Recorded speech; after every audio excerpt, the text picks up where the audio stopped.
오늘은 재직 헌신예배 겸 재직 세미나입니다.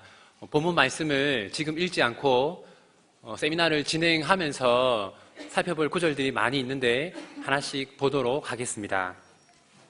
화면을 보시면 화면이 나왔습니까?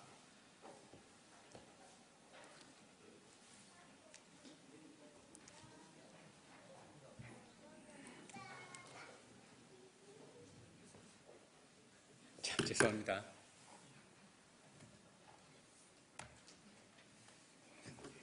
오늘 우리 세미나의 주제는 장로교란 무엇인가입니다. 그래서 우리가 여러분들이 지금 소속되어 있는 교회가 장로교라는 거 다 알고 계시죠? 침례교도 있고 감리교도 있고 성결교도 있고 순복음교도 있는데 여러분들이 그런 교단에 속하지 않고 장로교회에 소속되어 있는 것이 어떤 의미인가, 그리고 그것을 살펴보기 위해서 크게 세 가지를 말씀드리려고 합니다. 첫 번째는 이 장로교가 어떤 배경 속에서 등장하였는가 하는 것이고, 두 번째는 장로교의 역사는 어떻게 되는가 하는 것이고, 세 번째는 이 장로교회가 다른 교회와 구분되는 특징인데 이 장로교회의 직분론은 어떤 것인가, 이 세 가지를 오늘 중점적으로 살펴보겠습니다. 잘 안 되네요.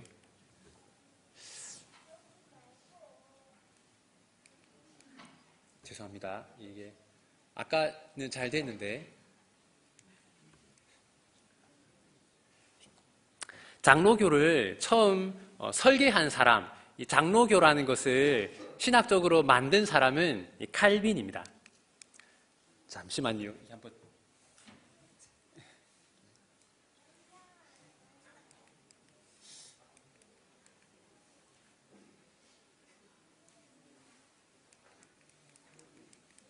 예, 죄송합니다.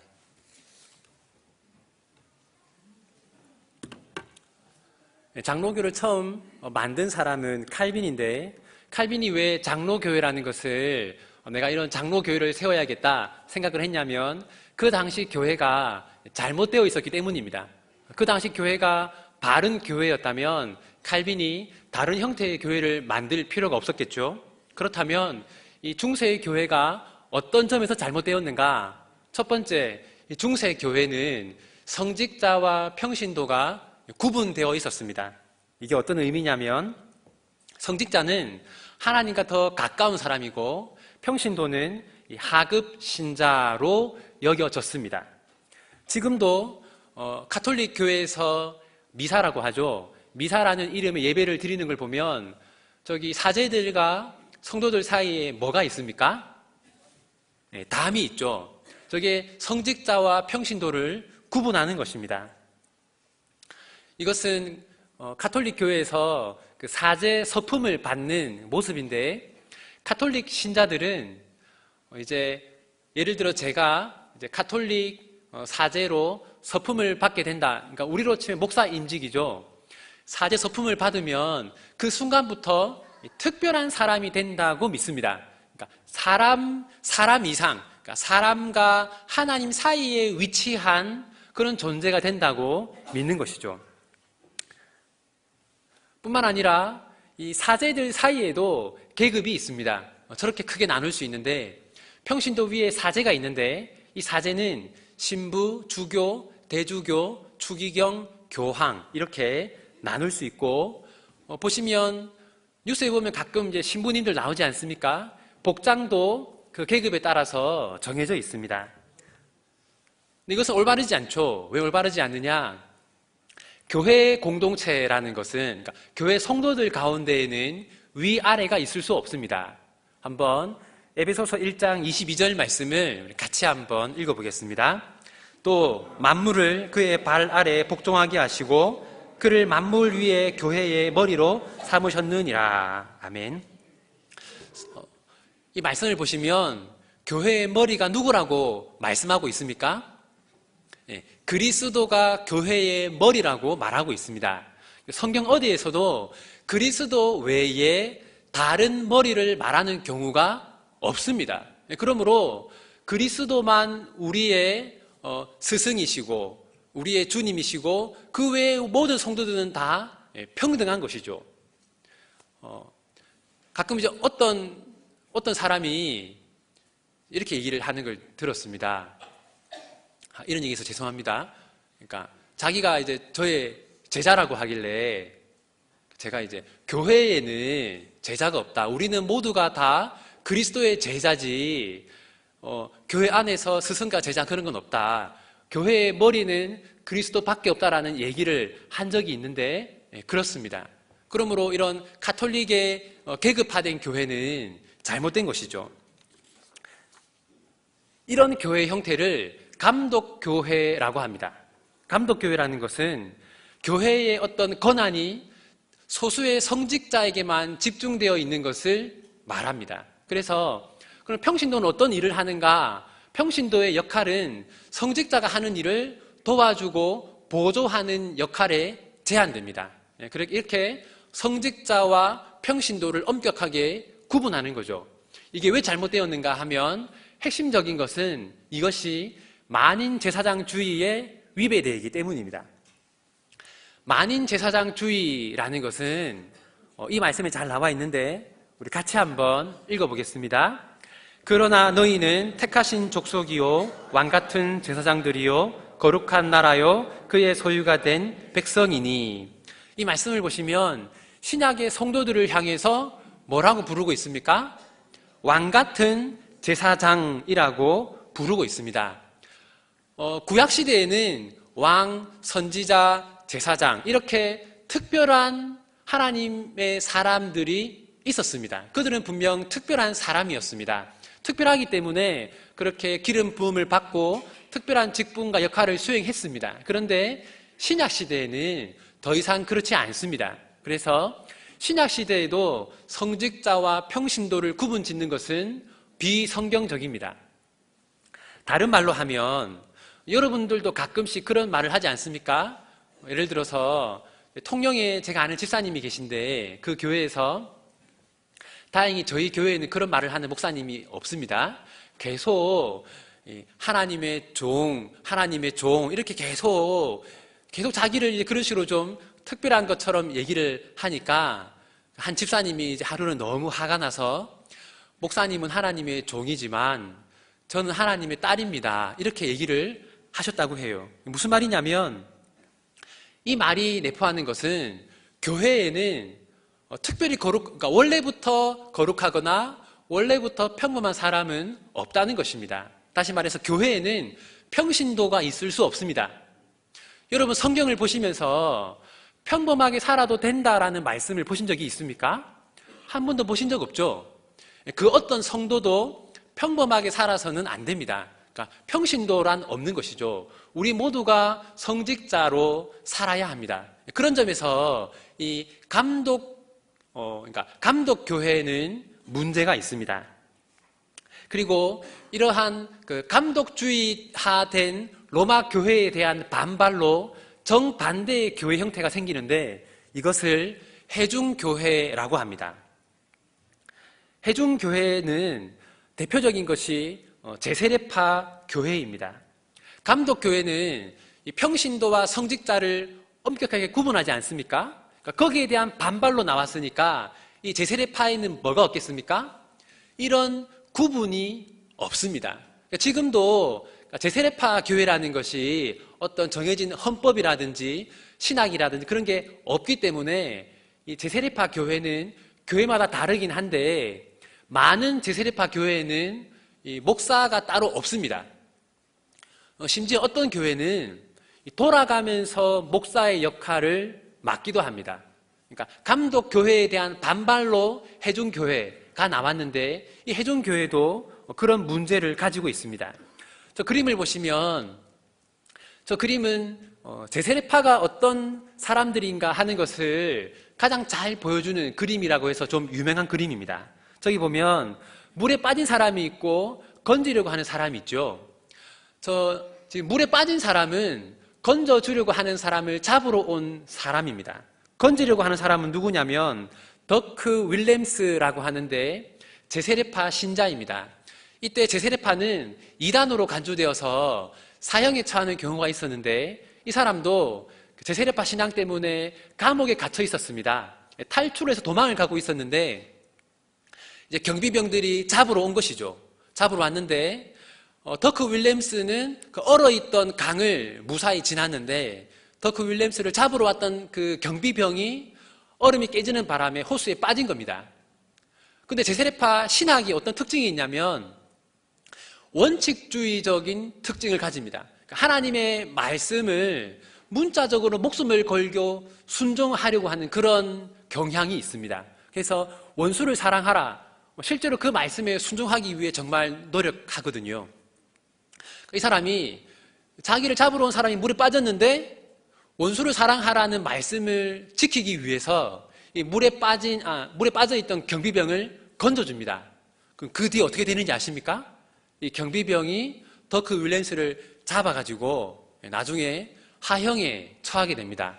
그러니까 더크 윌리엄스는 죽게 될 걸 알면서도 하나님 말씀에 순종하기 위해서 이렇게 했던 것이죠. 그만큼 제세례파가 어떤 성경을 문자적으로 해석하고 원칙주의적인 경향이 강합니다. 지금도 제세례파는 소수이지만 남아있는데 가장 대표적인 것이 한 번쯤 들어보셨을 텐데 이 아미시 공동체라고 해서 미국에 가면 여러 군데 있습니다. 유명한 제세례파 교회가 독일에 가면 브루도프 공동체라는 게 있고 미국에 아미시 공동체라는 게 있습니다. 아까 그 제세례파는 문자주의적 해석가 원칙주의자라고 하였는데 그래서 이 사람들은 크게 네 가지를 쓰지 않습니다. 자동차를 쓰지 않고 전화를 쓰지 않고 텔레비전을 보지 않고 전기를 쓰지 않습니다. 그래서 지금도 가면 저 사람들은 저렇게 이 말을 타고 다니고 마차를 사용합니다. 복장도 전통 복장을 사 입지 않거든요. 모든 걸 만들어 쓰기 때문에 이제 옷 같은 건 다 만들어 쓰기 때문에 저런 복장을 하고요. 심지어 집도 저렇게 공동체 안에서 함께 힘을 모아서 짓습니다. 이 사람들은 모든 것을 함께 만들고 함께 쓰고 또 그 위아래 구분이 없이 서로를 다 형제 또는 자매로 부릅니다. 그러다 보니까 어떤 점이 좋겠습니까? 물론 단점만 있는 게 아니라 장점도 있습니다.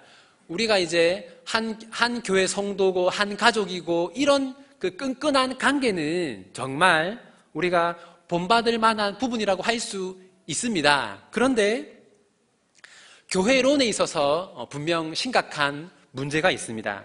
왜 이게 심각한 문제인가? 우선 이런 해중교회라고 말씀드렸는데 해중교회는 가장 큰 특징이 어떠한 상해도 인정하지 않습니다. 로마 교회에 대한 반발로 나왔다고 말씀드렸지 않습니까? 그러니까 그 위를 인정하지 않는 거죠. 그럼 뭐가 없겠습니까? 아까 어떤 교회는 목사도 없다고 말씀드렸는데 당회가 없고 노회가 없습니다. 그러니까 더 상해를 인정하지 않는 것이죠. 그러면 어떻게 어떤 중요한 결정들을 하는가? 이 사람들은 전체 성도가 한 자리에 모여서 결정합니다. 근데 이게 왜 문제가 될까요? 오늘날 현대인들이 이런 해중교회에 더 많은 호감을 가진다고 합니다. 왜냐하면 이런 해중교회가 좀 더 민주적으로 보이기 때문입니다. 장로교회를 보면 좀 이런 그 싸움 같은 게 많이 나지 않습니까? 근데 그런 문제로 싸움이 날 이유가 없거든요. 아주 민주적으로 보이기 때문에 특히 젊은 사람들이 이런 공동체 교회라든지 이런 교회에 많은 호감을 가지는데 이것이 문제가 되는 이유는 성경적 은사론에 위배되기 때문입니다. 고린도전서 12장 말씀 우리 같이 한번 읽어보겠습니다. 은사는 여러 가지나 성령은 같고 직분은 여러 가지나 주는 같으며 이 말씀 보시면 직분이 어떻다고 말합니까? 여러 가지다라고 말을 하죠. 그러니까 직분이 여러 가지입니다. 교회에는 여러 가지 직분이 있을 수 있는 거죠. 교회에 여러 가지 직분이 있을 수 있는 근거는 무엇입니까? 뭐가 여러 가지이기 때문이죠? 예, 은사가 여러 가지이기 때문입니다. 아까 제가 제세례파에서 목사직을 돌아가면서 하는 경우가 있다고 말씀드렸지 않습니까? 이것이 민주적으로 보이는데 근데 이 말씀에 비추어 보면 문제가 있죠. 목사직은 민주적으로 돌아가면서 하는 것이 아니라 누가 해야 합니까? 목사의 은사를 받은 사람이 해야 하는 것입니다. 그러므로 이런 해중교회, 공동체 교회가 정말 민주적으로 보이지만 이런 성경이 말하고 있는 은사주의에 위배되기 때문에 이것 또한 비성경적이라고 할 수 있습니다. 그 당시에 이제 이런 잘못된 교회가 있었기 때문에 칼빈이 바른 교회를 세우기 위해서 고민하여서 만들어낸 교회 형태가 무엇이냐면 그것이 장로교회입니다. 이 장로교회는 감독교회와 해중교회, 감독제와 해중제의 단점을 보완하기 위해서 만든 교회입니다. 핵심은 뭐냐면 평등한 삼직분입니다. 그러니까 로마 교회에도, 그러니까 로마 카톨릭 교회에도 직분이 있지 않습니까? 거기는 어떤 문제가 있습니까? 평등하지 않죠. 그런데 장로교회는 평등한 삼직분입니다. 평등한 삼직분에서 칼빈이 만든 게 뭐냐면 장로와 집사와 목사입니다. 이제부터 장로교회의 역사를 좀 말씀드리겠습니다. 이게 어느 나라의 지도인지 아십니까?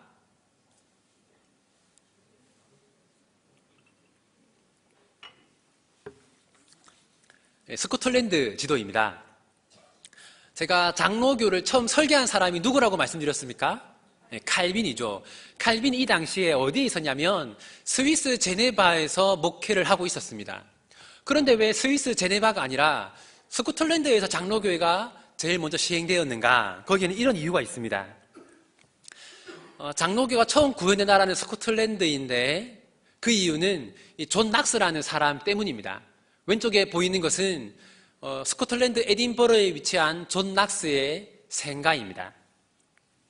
이 존 낙스는 어려서부터 이제 그 로마 카톨릭 교회의 잘못된 점들, 그런 문제의식들을 가지고 자라났습니다. 그래서 그 개신교회에 대한 박해가 심각해지자 스코틀랜드에서 스위스 제네바로 이동합니다.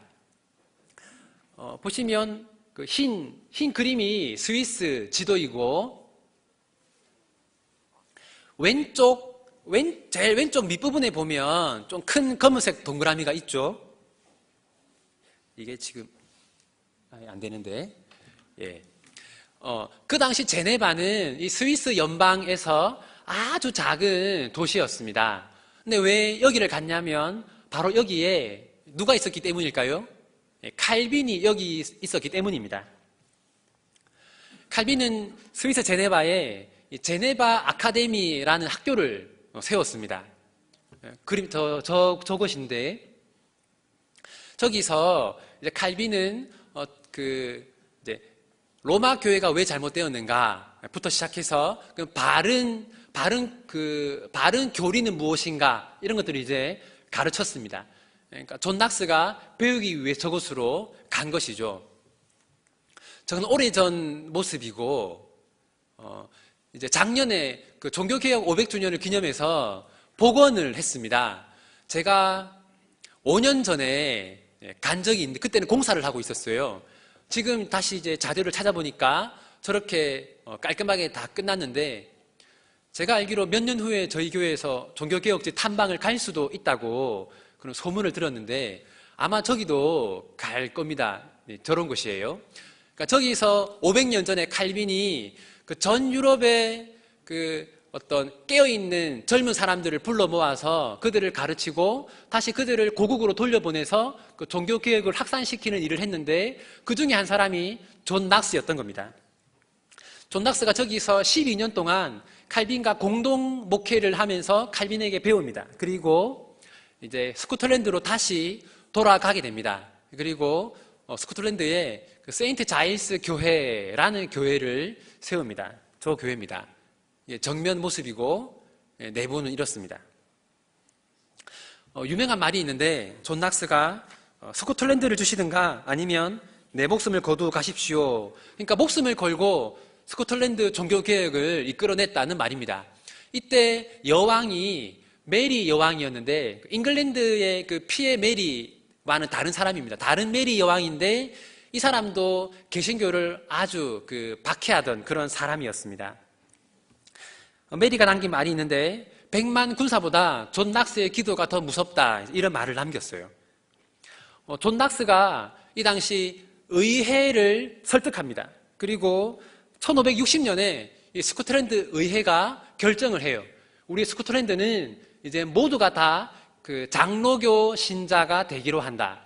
심지어 어떤 법을 만들어내냐면 장로교의 예배 형식을 따르지 않고 로마 교회 형식으로 예배를 드리면 사형에 처한다라는 법까지 만듭니다. 그래서 1560년에 역사상 처음이자 마지막으로 한 나라 전체가, 그러니까 전 국민이 장로교 신자가 되는 일이 일어납니다.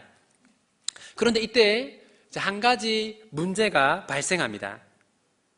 스코틀랜드하고 이제 국경을 맞대고 있는 영국 연방의 잉글랜드가 있지 않습니까? 이 잉글랜드에 내전이 발발했습니다. 왕을 따르는 왕당파와 크롬웰을 따르는 의회파가 전쟁을 벌인 것인데, 그러니까 찰스 1세는 카톨릭 신자였고 크롬웰은 개신교 신자였습니다. 근데 이게 왜 스코틀랜드 교회에 문제가 됐을까요? 보시면 이건 최근의 자료이긴 한데 현재 자료로 보면 스코틀랜드의 잘 안 보이시죠? 스코틀랜드의 인구가 한 500만 명 정도 됩니다. 반면에 잉글랜드는 인구가 5천만 명 정도 돼요. 그러니까 어떤 인구 수라든지 국력이 10배 정도 차이 나는 것이죠. 근데 만약에 찰스 1세가 이끄는 왕당파가 승리를 거두면 어떤 일이 일어나겠습니까? 잉글랜드 전체가 로마 카톨릭 교회로 돌아서고, 그러면 이제 국경을 맞대고 있는 스코틀랜드로 쳐들어와서 스코틀랜드도 카톨릭으로 바꿀 위험이 있겠죠. 그래서 어떻게 하나 지켜보고 있었는데, 전쟁이 이제 잉글랜드 내전의 양상입니다. 보시면 노란색이 의회파이고 분홍색이 왕당파입니다. 그런데 시간이 지날수록 분홍색이 점점 커지죠. 그러니까 왕당파가 계속 전쟁에서 승리를 거두었습니다. 이제 스코틀랜드에서는 심각한 위기의식을 가지고 있었어요. 이때 잉글랜드 크롬웰 진영 의회파에서 우리를 좀 도와달라, 우리 같은 개신교 아니냐, 도와달라고 이렇게 요청을 합니다. 그때 스코틀랜드 교회가 뭐라고 하냐면, 만약 잉글랜드 개신교도 장로교를 받아들이면 우리가 군대를 보내겠다라고 합니다. 그래서 받아들이기로 하고 군대를 보내서 그림처럼 역전을 합니다. 그래서 이제 결국 의회파가 승리를 하고 의회파가 스코틀랜드의 장로교를 받아들이기로 합니다. 그때 스코틀랜드에서 대표단을 파견합니다. 장로교를 전수하기 위해서. 그때 뭐라고 하냐면, 장로교는 가장 성경적인 교회다라는 말을 합니다. 그러면 지금부터는 왜 장로교가 가장 성경적인 교회라고 생각하였는가, 그 성경적인 근거를 함께 찾아보도록 하겠습니다. 우선 직분에 따라서 교회를 이렇게 구분할 수 있습니다. 감독교회, 해중교회, 장로교회. 감독교회는 특정 소수에게 권한이 집중되는 교회이고, 해중교회는 아무도 권한을 소유하지 않는 교회이고, 장로교회는 은사에 따라서 권한을 나누는 교회입니다. 장로교회. 장로교회의 특징은 성경적 직분론을 추구하는 교회다라고 할 수 있습니다. 성경적 직분론. 핵심이 뭐냐면, 우리 장로교회는 하나님께서 직분자를 세우셔서 그 직분자들을 통해서 우리들을 통치하신다라고 믿습니다. 자, 그 성경적 근거를 보겠습니다. 태초에는 하나님이 누구를 통해서 다스리셨습니까? 아담을 통해서 다스리셨어요. 하나님이 아담을 지은 다음에 바다의 물고기와 하늘의 새와 땅에 움직이는 모든 생물을 다스리라 말씀을 하셨거든요. 태초에는 아담을 통해서 다스리셨는데, 이제 아담을 통한 대리 통치이죠. 구약 시대에는 누구를 통해 다스리셨습니까? 그리스도들을 통해서 다스리셨습니다. 이 그리스도라는 것은 메시아를 헬라어로 번역한 것인데, 그러니까 메시아와 같은 뜻이죠. 그 메시아는 뭐냐? 메시아는 기름 부음 받은 자를 의미합니다. 누구에게 기름을 부었는가? 저 세 직분에게 기름을 부었습니다. 왕, 선지자, 제사장. 그러니까 구약 시대에는 저런 세 가지 직분을 가진 사람들을 통해서 하나님께서 하나님의 백성들을, 하나님의 교회를 통치하셨습니다. 그러다가 예수님이 오셨는데 예수님이 이렇게 말씀하십니다. 같이 한번 읽어보겠습니다. 시몬 베드로가 대답하여 이르되 주는 그리스도시요 살아계신 하나님의 아들이시니이다. 예수님이 이 말이 맞다고 하시거든요. 예수님이 그리스도이신 거죠. 무슨 말이냐면 구약의 그리스도들은 진짜 그리스도가 아니라는 겁니다. 구약의 그리스도는 오실 진짜 그리스도를 희미하게 보여주고 예표하는 자들이었던 거죠. 이제 진짜 그리스도가 왔습니다. 그러므로 이제 또 다른 그리스도가 올 필요가 있습니까? 없습니까? 없죠. 그러므로 예수님이 오신 이후로는 왕, 선지자, 제사장이 있을 수가 없습니다. 그러면 예수님이 이후에는 누구를 세우셨습니까? 예수님이 사도를 세우죠. 사도가 몇 명입니까? 12명인데 혹시 여기 신천지 성도가 있을까봐 짧게 설명을 드리겠습니다. 왜 예수님이 12사도를 세웠을까요? 자, 요한계시록 보면 구원받는 사람이 몇 명이라고 신천지가 믿고 있습니까? 14만 4천이라고 믿고 있죠. 이 14만 4천이 왜 나오는 거냐면 문자적으로 14만 4천 명만 구원받는다 그게 아니라 구약시대 하나님 백성을 상징하는 숫자가 12입니다. 왜냐하면 12지파 그래서 구약시대 하나님의 백성을 뜻하는 게 12지파 10이고 신약시대 하나님의 백성을 뜻하는 게 누굽니까? 12사도입니다. 그래서 12명 세운 거예요. 그래서 그러니까 12 곱하기 12 곱하기 1000을 하면 14만 4천이 나옵니다.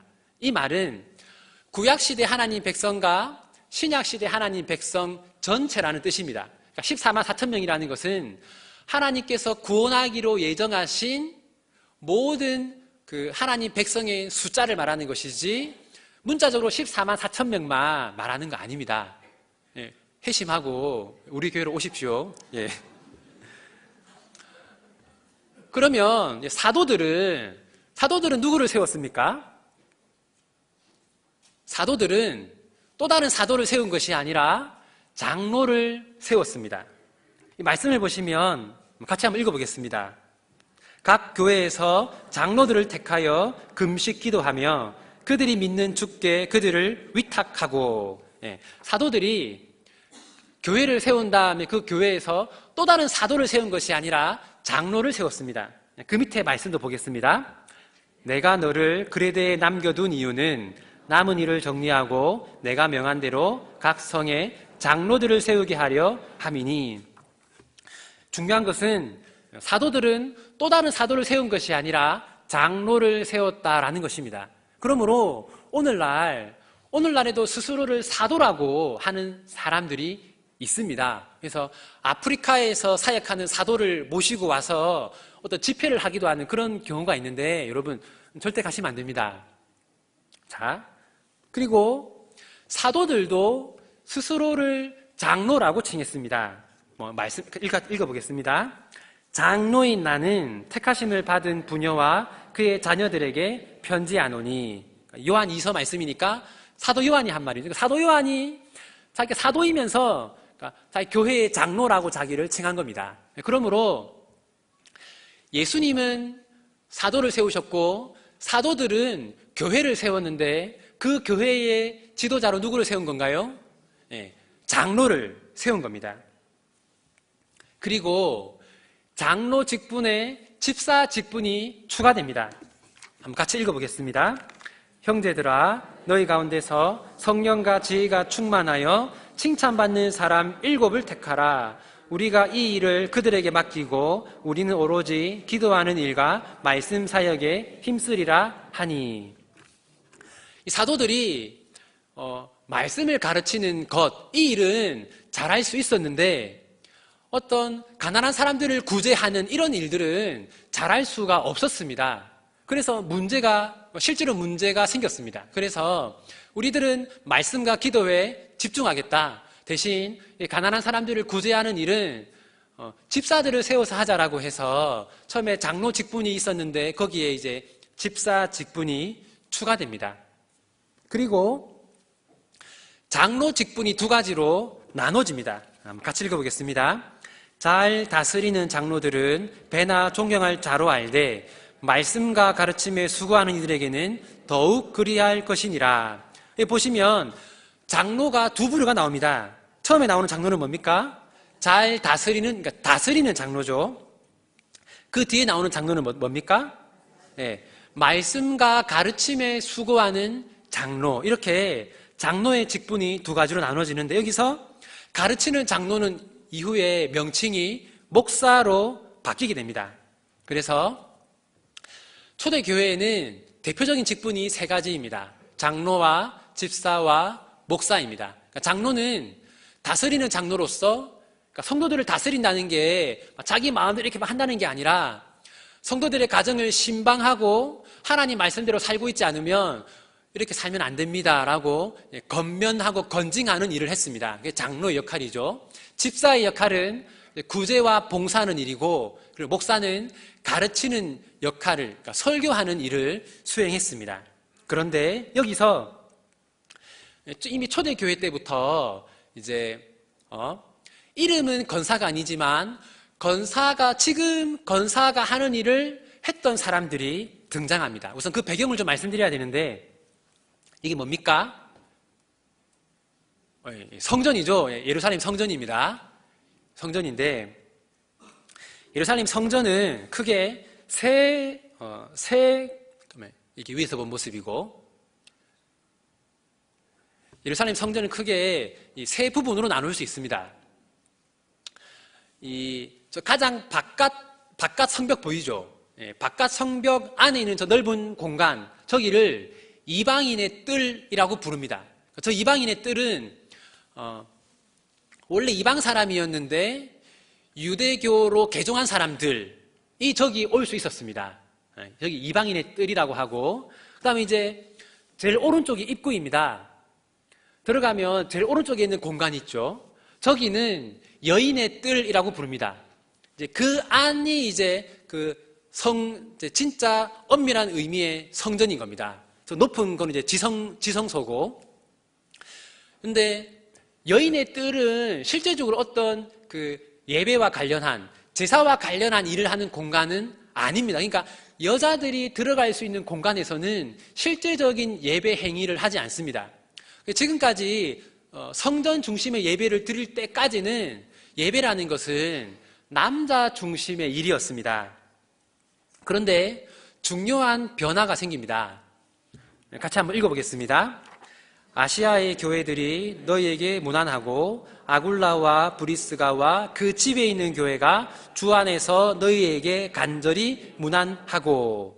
보면 초대교회 성도들이 어디에 모였습니까? 집에 모였습니다.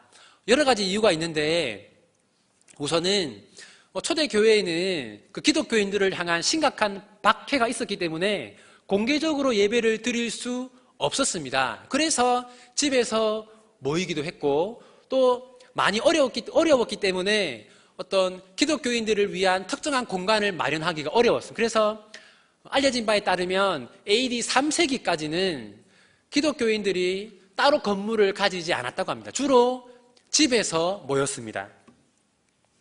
지금까지는 예배가 성전 또는 회당에서 예배가 이루어졌는데 이제는 예배를 드리는 공간이 가정으로 바뀐 겁니다. 성전과 회당은 누구 중심의 공간이라고 했습니까? 남자 중심의 공간이죠. 그런데 이제 예배를 드리는 공간이 가정으로 옮겨지게 됩니다. 근데 가정은 좀 누구의 공간이라고 할 수 있습니까? 여자들의 공간이라고 할 수 있죠. 그래서 이제 예배의 공간이 가정으로 옮겨오면서부터 그 이전에는 그런 일이 거의 없었는데 여자들이 교회 안에서 어떤 직분과 역할을 맡는 일이 생겼습니다. 자, 또 다른 이유가 있습니다. 이 말씀 한번 같이 읽어보겠습니다. 다만 우리에게 가난한 자들을 기억하도록 부탁하였으니 이것은 나도 본래부터 힘써 행하여 왔노라.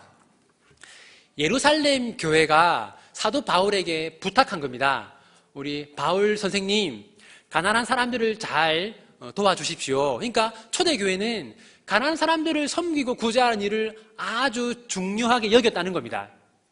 그런데 이 당시에 가난한 사람들을 구제한다고 했을 때 그게 주로 뭐냐면 밥을 먹지 못하는 사람들 찾아가서 반찬 만들어주고 밥 해주고 옷이 떨어지면 옷을 집어주고 이런 일을 주로 얘기합니다. 이런 일은 남자들이 잘할 수 있습니까? 힘들겠죠, 그죠? 이런 일은 그래서 교회 안에서 이런 일들을 헌신적으로 하는 여자 성도들이 생기게 되고 또 잘 아시죠? 유럽에 이제 흑사병으로 6천만 명이 사망하는 일이 있었는데 저기 흑사병이 번지는 그 과정을 보여주는 겁니다. 이탈리아에서부터 쭉쭉 이제 북쪽으로 올라갑니다. 그런데 놀랍게도 저 시기에 기독교가 엄청나게 부흥을 합니다. 왜 흑사병이 유럽에 창궐하는데 기독교가 왜 부흥했을까요? 저게 전염성이 강하기 때문에 가족들조차도 자기 가족 가운데 누가 흑사병에 걸리면 갖다 버리는 경우가 있었습니다. 그런데 기독교인들이 목숨을 걸고 흑사병에 걸린 사람들을 치료를 해주었어요. 그래서 이 당시에 그런 기독교의 사랑에 감복해서 기독교인이 되는 사람들이 많았습니다. 초대교회가 구제와 봉사를 한다고 하였을 때 오늘날 우리가 구제와 봉사라고 하면 그냥 어떤 계좌로 돈을 보내는 이런 걸 떠올리기 쉬운데 초대교회 당시에 구제와 봉사라고 하는 것은 병든 사람이 있으면 찾아가서 뭐 씻겨주고 뭐 옷을 갈아입혀주고 옷이 헤어지면 바느질을 해주고 이런 일들을 이제 말했어. 그러므로 이제 교회가 구제와 봉사를 열심히 하면 할수록 이런 일들을 좀 전문적으로 이끌어주고 지도할 역할을 할 사람들이 필요했습니다. 그래서 이 역할을 누가 했냐면 이 말씀 한번 읽어보겠습니다. 갑으로 명부에 올릴 자는 나이가 60이 덜 되지 아니하고 한 남편의 아내였던 자로서 선한 행실의 증거가 있어 혹은 자녀를 양육하며 혹은 나그네를 대접하며 혹은 성도들의 발을 씻으며 혹은 환난 당한 자들을 구제하며 혹은 모든 선한 일을 행한 자라야 할 것이요. 보면 명부에 올릴 자라고 되어 있죠. 그러니까 교회에 등록된 가부라는 뜻인데 왜 이런 게 있었냐면 이 당시에 이제 지금은 이제 아내를 먼저 떠나보낸 사람이 제일 불쌍하죠. 그러니까 남편을 먼저 떠나보낸 분들은 전혀 자유롭지 불쌍하지 않다고 해요. 그러더라고요. 근데 이 당시에는 여자의 사회적 활동, 경제적 활동이 제한되어 있습니다. 그래서 어떤 이제 그렇게 가부가 된 분들을 교회가 전적으로 생계를 지원해주고 또 이분들이 교회에 항상 상주했습니다.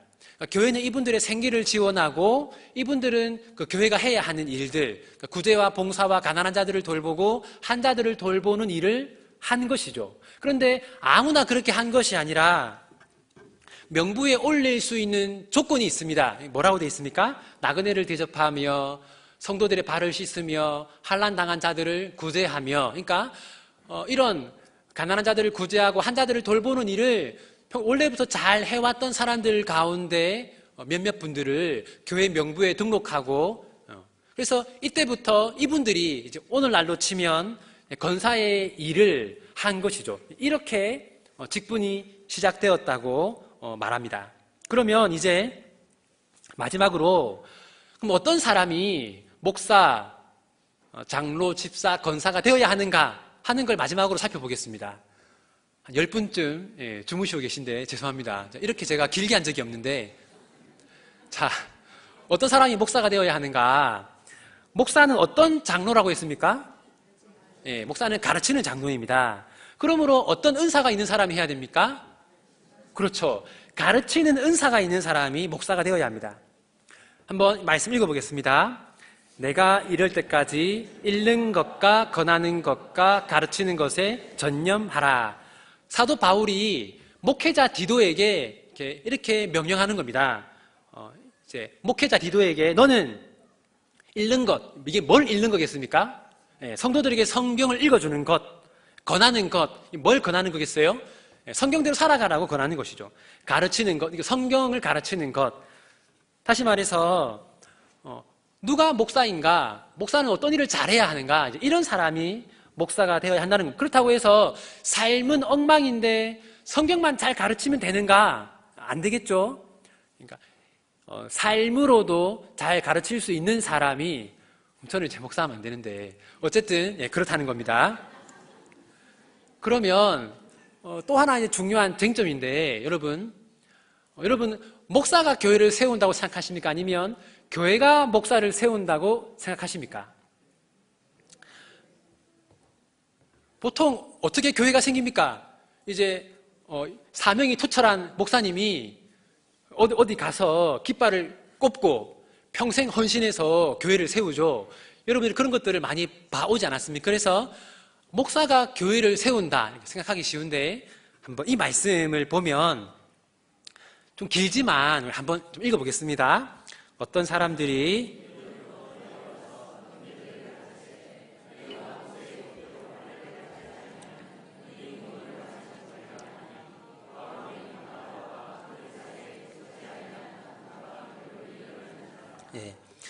이제 이 당시 바울과 바나바가 안디옥 교회에서 목회를 하고 있었습니다. 그런데 예루살렘 교회에서 어떤 사람들이 이 안디옥 교회로 왔습니다. 와서 이제 우리도 목사다라고 하면서 안디옥 교인들을 가르치기 시작한 거죠. 그래서 다툼과 변론, 문제가 생겼습니다. 그래서 예루살렘 회의라는 것이 생깁니다. 그 회의에서 이렇게 결정하는데 한번 읽어보겠습니다. 이에 사도와 장로와 온 교회가 그 중에서 사람들을 택하여 바울과 바나바와 함께 안디옥으로 보내기를 결정하니 곧 형제 중에 인도자인 바사바라 하는 유다와 실라더라. 보내지 않았는데, 그러니까 우리 안디옥 교회의 목사가 되주십시오라고 요청하지 않았는데 목사가 된 사람들, 또 예루살렘 교회가 보내지 않았는데 스스로 온 사람들이 문제를 일으키니까 예루살렘 교회가 어떻게 합니까? 유다와 실라라는 목회자를 예루살렘 교회가 세웁니다. 중요한 원칙이 있는데 목사는 그냥 나 목사가 돼야겠다 이런 식으로 되어서는 안 되고 교회로부터 목사가 나와야 합니다. 그리고 그 목사가 교회를 세우는 거죠. 다시 말해서 목사가 교회를 세우는 게 아니라 교회가 목사를 세우는 겁니다. 그래서 목사는 교회의 공적인 검증을 받아야 합니다. 어느 날 수련회에 가서 은혜 받고 목사가 되겠습니다. 이렇게 해서는 안 된다는 거죠. 물론 그렇게 할 수도 있는데 두 가지를 검증해야 됩니다. 첫 번째는 내적 소명입니다. 하나님이 나를 목회자로 부르셨다. 이런 자기 확신이 있어야 되고 두 번째는 외적 소명입니다. 교회가 그 사람을 향해서 당신이 우리 교회 목사가 되어주면 좋겠습니다라고 한다든지 당신에게 목회자로서의 은사가 있는 것이 분명하니 신학교를 가주십시오. 이렇게 되어야지 이제 목사가 될 수 있다는 것이죠. 자, 그 다음 어떤 사람이 장로가 되어야 하는가?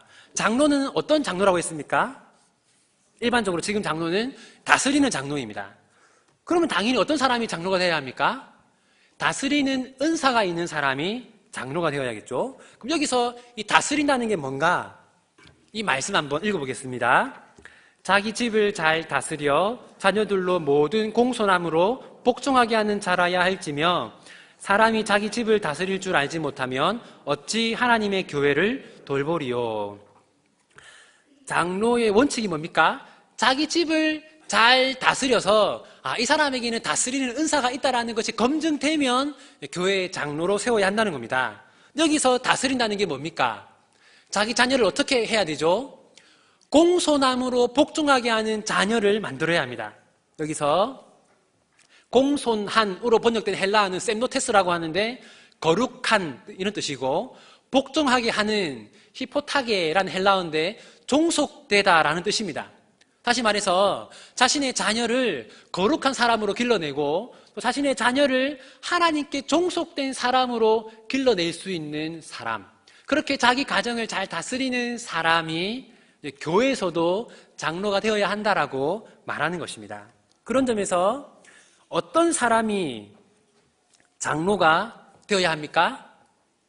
여러분이 보고 저 사람이 내 아버지였으면 좋겠다 생각이 드는 사람이 있으면 장로로 세우면 되겠죠. 어떤 사람이 집사가 되어야 하는가? 집사는 주로 어떤 일을 한다고 하였습니까? 구제와 봉사의 일을 맡았습니다. 근데 구제와 봉사를 하기 위해서는 뭐가 필요합니까? 돈이 필요하죠. 그래서 집사의 가장 중요한 기준은 물질에 욕심이 없는 사람입니다. 한번 읽어보겠습니다. 이와 같이 집사들도 정중하고 일고이연을 하지 아니하고 술에 임박이지 아니하고 더러운 일을 탐하지 아니하고. 더러운 일을 탐하면 안 됩니다. 여기서 더러운 이라고 번역된 헬라어는 아이스크로케르데스라고 하는데 뜻은 올바르지 않은 이익.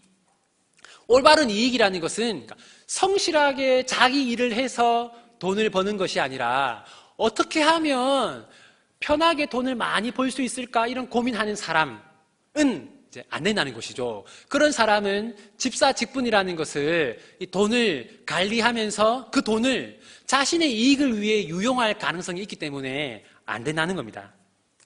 어떤 사람이 집사가 되어야 하는가? 여러분이 보시고 여러분에게 이제 한 100만 원, 1000만 원이 생겼어요. 그래서 이 돈을 좋은 일에 써주십시오 라고 아무 의심 없이 믿고 맡길 수 있는 사람, 그 사람을 우리가 집사로 세워야 합니다. 여담으로 하나 말씀드릴게요. 여러분, 그러면 집사가 많아야 할까요? 장로가 많아야 할까요?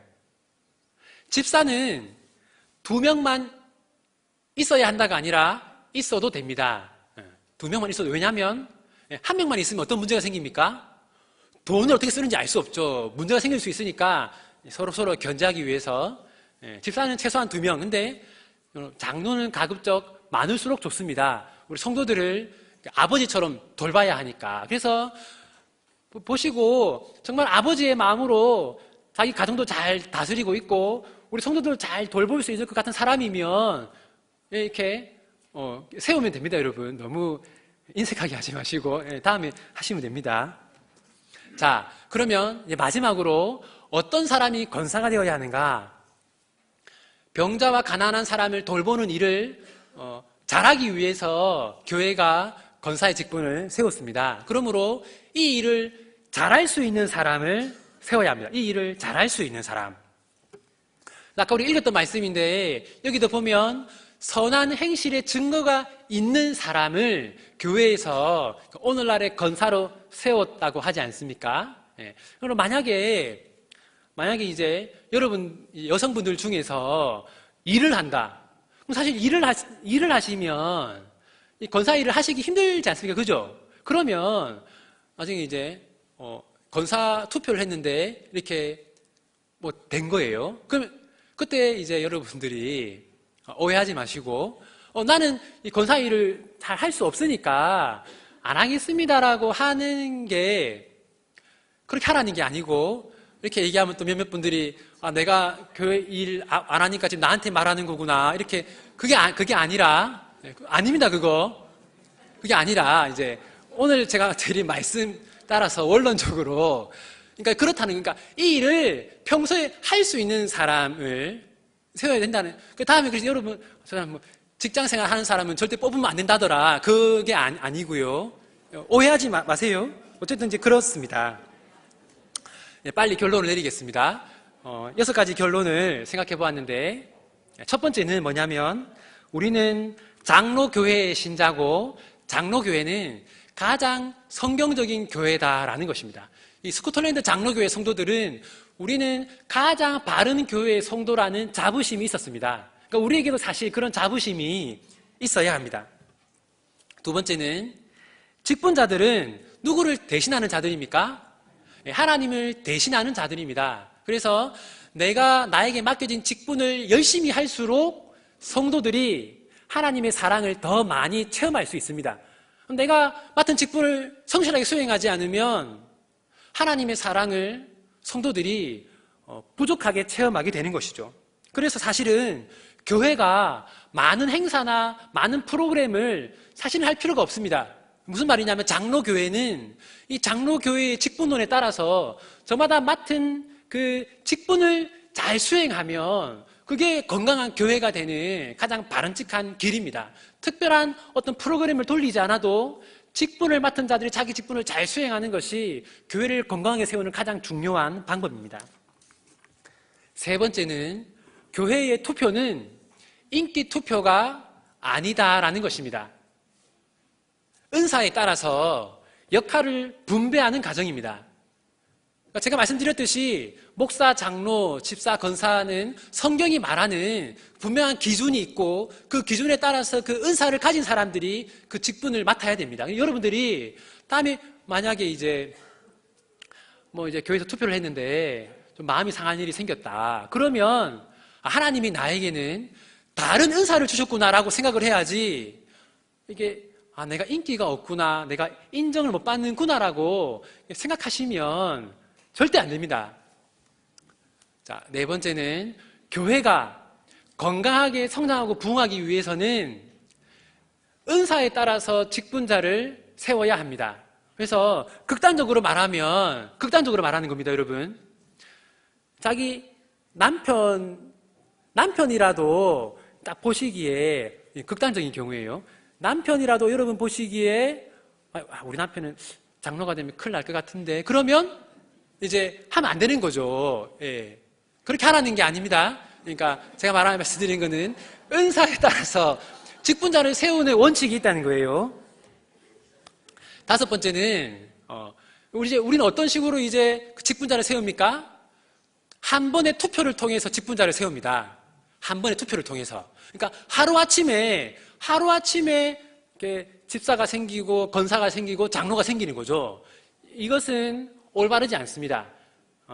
그러니까 이런 직분자들을 세워가는 것이죠. 그래서 올해부터 이제 담임 목사님께서 직분자 교육을 하시기로 했는데 꼭 이제 이런 훈련들을 받으셔서 직분자를 세우는 것이 한 번의 투표로 되는 일이 아니라는 것을 우리가 다 좀 알았으면 좋겠습니다. 마지막으로 직분자를 잘 세우는 일이 중요한 만큼 우리 스스로가 좋은 직분자가 되는 것이 중요합니다. 왜냐하면 이제 뽑아야 되는데 아무리 봐도 뽑을 사람이 없다. 우리가 그런 교회가 되면 안 되지 않겠습니까? 여러분들이 좀 하나님 안에서 좋은 직분자로 스스로를 잘 세워갔으면 좋겠습니다. 오늘 제가 장로교회란 무엇인가 또 장로교회 역사에 대해서 말씀드렸는데 이런 건강하고 바른 장로교회를 세우는 일에 최선을 다하시는 모든 재직들이 되셨으면 좋겠습니다.